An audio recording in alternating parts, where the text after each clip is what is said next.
নমস্কার, আশা করি সবাই ভালো আছেন। আজকে আমরা যে ছবিটা নিয়ে আলোচনা করব সেটা একটা এভারগ্রিন মুভি। 1972 সালে মুক্তিপ্রাপ্ত, নিহার রঞ্জন গুপ্ত রচিত এবং যাত্রিক পরিচালিত ছিন্নপত্র। যাত্রিক কোনো বিশেষ ব্যক্তি নয়, পরিচালকদের একটা দল, যেমন অগ্রদূত বা অগ্রগামীর ক্ষেত্রে আমরা দেখেছি।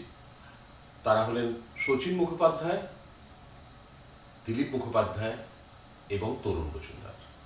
এই তিনজন মিলে যাত্রিক দলটি তৈরি হয় এবং তাদের পরিচালিত আরও অনেক বিখ্যাত ছবি আছে। আজকে আমরা যে ছবিটা নিয়ে আলোচনা করব সেটার নাম ছিন্নপত্র এবং মুখ্য ভূমিকায় কমল মিত্র, চন্দ্রাবতী দেবী, অসিত বরণ, দিলীপ মুখোপাধ্যায়, সুপ্রিয়া চৌধুরী, মাধবী মুখোপাধ্যায়, জহর রায় এবং উত্তম কুমার। কি ব্যাপার আশিস বাবু? মার অসুখ ক্রমশ খারাপের দিকে যাচ্ছে। একটা গাড়িতে বাড়ি যাচ্ছে, কবে ফিরবো কিছু ঠিক নেই। দেবু যদি আসে বলবেন আমার শ্রীরামপুরের বাড়িতে খোঁজ করতে। আচ্ছা। সরাসরি চলে আসি ছবির গল্পে। এই ছবির গল্প বেশ ঘোরালো পেঁচানো গল্প। একজন মানুষ যার নাম আশিস, উত্তম কুমার, তার মা মৃত্যুর আগে তাকে বলে যান যে তার বাবা তাদেরকে ছেড়ে দ্বিতীয় বিবাহ করেন এবং অনেক দূরে চলে যান। তোর মনে আছে সেই যেবার প্রথম মাইনে পেয়ে ছোট বাবার সঙ্গে আমায় তীর্থ করতে পাঠালি বেনারস? সন্ধ্যের মুখে গঙ্গার ঘাটে বসে গান শুনছি, হঠাৎ হঠাৎ দেখলাম তাকে। এরপর রাস্তায় একটা অঘটন ঘটে। এই আশিস বাবু দেখতে পান যে আর একজন উত্তম কুমার, যার নাম প্রতীপ, তাকে খুন করা হয় এবং এই আশিস প্রতীপের কাছে যান এবং একটা মানি ব্যাগ কুড়িয়ে পান। উত্তম কুমার বাড়ি চলে আসেন, মানে আশিস বাড়ি চলে আসেন এবং পরের দিন সকালবেলা খবরের কাগজে প্রতীপবাবুর মৃত্যুর খবর পান।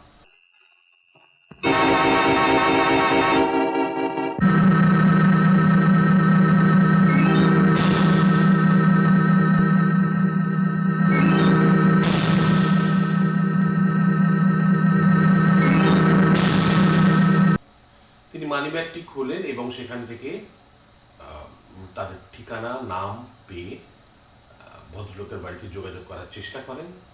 তারপরে লখনৌ যান। মৃত ব্যক্তির বাড়িতে যাওয়ার সঙ্গে সঙ্গে সবাই তাকে প্রতীপবাবু ভেবে নেন। আশিসবাবু মানে উত্তম কুমার বলে উঠতে পারেন না যে তিনি প্রতীপ নন, তিনি আশিস।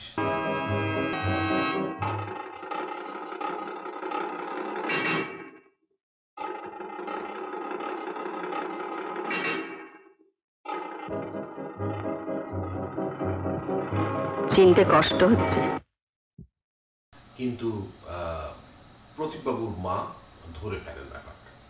তখন তাকে স্বীকার করতেই হয় যে সে যা দেখেছে, যা ঘটেছে সেই কথা জানাতেই এসছে। এর পেছনে আলাদা আর কোনো উদ্দেশ্য নেই। কিন্তু এরকম ঘটনায় কমল মিত্রের অসুস্থতা এবং মানে পুত্রশোক সমস্ত কিছু মিলিয়ে তার মা অনুরোধ করেন যাতে আশিসবাবু আরো কিছুদিন থেকে যান প্রতীপ হিসেবে। কিন্তু হলো না। আমাদের সব হিসেবে গোলমাল হয়ে গেল। হয়তো হয়তো পাপ বাসা বেঁধে আছে কোথাও। এভাবেই জড়িয়ে যায় আস্তে আস্তে কিভাবে এই পুরো পরিবারকে ধ্বংসের হাত থেকে বাঁচান এবং শত্রুদের হাত থেকে বাঁচান, সেটা নিয়ে এই গল্প। পরিচালনা বলতে গেলে এই ছবির বেশ ভালো পরিচালনা। গল্পটাকে বেশ সুন্দরভাবে রাখা হয়েছে, টান টান উত্তেজনার গল্প এবং সব ক্ষেত্রেই আমরা একটা সাসপেন্স, এরপরে কি হবে কি হবে একটা ব্যাপার ফিল করেছি। প্রত্যেকটা চরিত্রকে বেশ সুন্দরভাবে সাজানো হয়েছে। প্রচুর ঘটনার ঘনঘটা আছে, সেগুলোকে খুব সুন্দর সজ্জিত করে স্ক্রিপ্ট করা হয়েছে, ডায়লগ করা হয়েছে। ইট ওয়াজ এভরিথিং গুড। তুমি এসেছো, সবাই জেনেছে প্রদীপ ফিরে এসেছে। উনিও আবার নতুন করে বাঁচতে শুরু করেছেন। তাই বলছিলাম, আমার জন্য নয়, এসেছো যখন ওর কথা ভেবে আর কটা দিন থেকে যেতে পারো না? এরপরে আসে অভিনয়। প্রত্যেকটা মানুষ, প্রত্যেকটা চরিত্র এখানে বেশ জীবন্ত। চরিত্রের রূপরেখা বেশ ভালো। এছাড়া background music was very nice. Background music এই সিনেমার বেশ বড় একটা অংশ বলতে হবে, যে পুরো ছবিটাকে মানে পেছন থেকে বেশ আপলিফ্ট করে রেখেছে। বিভিন্ন জায়গায় মিউজিক ওয়াজ ভেরি গুড। গান রয়েছে কিছু, তবে একটা লখনৌতে নদীতে মাঝির একটি গান আছে যেটা বাংলায়, যেটা হয়তো হিন্দিতে হলে আরো ভালো হতো। যদিও সিনেম্যাটিক লাইসেন্সটা অনেকেই নিয়েছেন বা নিয়ে থাকেন। ওই নদী ভাবে সাঁধরে সে বুকে, ওই নদী ভাবে সাঁধরে সে বুকে। এছাড়া এডিটিং, গল্প, পুরো সিনগুলো যেখানে যেখানে দরকার ছিল, যেভাবে দরকার ছিল, ছোট বড় করে প্রত্যেকটা গল্পের প্রত্যেকটা পোর্শন কলকাতা লখনৌ মিলে, মানে ইট ওয়াজ হেক্টিক জব। মানে পুরো গল্পটাকে দাঁড় করানো, একটা টানটান উত্তেজনাময় একটা গল্পকে দাঁড় করানো, এবং যেখানে ছোট ছোট ছোট ছোট ছোট ছোট কিছু কিছু ঘটনা, কিছু বড় বড় বড় বড় ঘটনা একসাথে ঘটেছে। কি বোকাই না ছিল, যা খুশি তাই করিয়েছি। ভালো মন্দ জিজ্ঞেস পর্যন্ত করতো না, বুঝতোই না। এবং যেগুলোকে নিয়ে কাজ করতে হয়েছে। Lighting was very nice. Light, বলবো যে এই ছবিটার বেশ ভালো একটা অংশ ধরে রেখেছে। বেশ একটু অন্য ধরনের কাজ হয়েছে এখানে। So that was overall good film.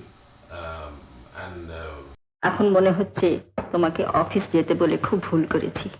এত অশান্তি, এত ঝামেলা। ও আপনি কিছু ভাববেন না, সব ঠিক হয়ে যাবে। কিন্তু কি দরকার তোমার এসব ঝামেলার মধ্যে যাবার?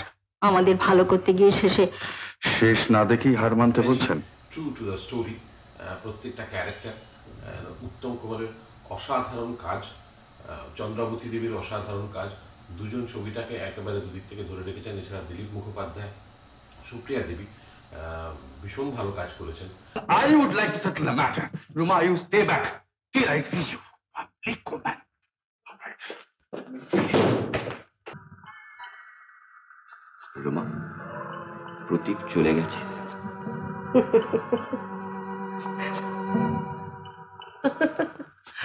সুপ্রিয়া দেবী এই ছবিটির জন্য বিএফজে অ্যাওয়ার্ডও পান।